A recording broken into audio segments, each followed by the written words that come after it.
You usually see them out west, but several parts of the tri-state area have been battling a series of wildfires. Yeah, and these fires triggered by unusually dry conditions here. Just recently, New York City faced its first drought warning in more than 2 decades.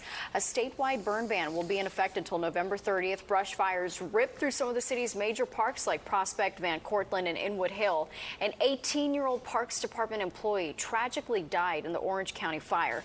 Now, all of this leading to the FDNY launching its first ever brush fire task force. And as Fox 5's Michelle Ross explains, Senator Kirsten Gillibrand is now calling on Washington to step up. A record number of wildfires scorched thousands of acres of land this year across the tri-state area, including 215 wildfires throughout all 5 boroughs of New York City in a 2-week time span. The most recent at Inwood Hill Park. The subway was, you could smell smoke. You couldn't see it, but it was a very strong smell.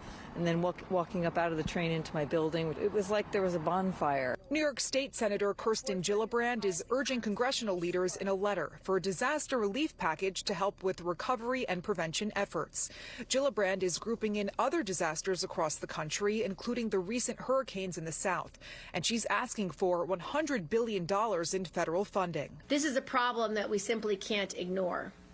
I look forward to working with my colleagues in Congress to make sure that states like New York get the resources and funding that they need. Residents agree action is needed. I don't know how anyone can deny that climate has been changing for 40 years. So, yes, it's not a matter of debate. It's fact.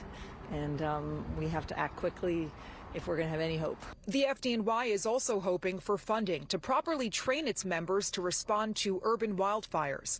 New York City firefighters are only trained in interior and exterior structure fires. In brush fire operations, we require much lighter gear, much lighter hoses. So while we're capable of doing it, we're doing it at a great detriment to the service and depleting our membership very quickly. The union says the equipment costs about $1,000 per firefighter, and the national course would require 60 hours of training.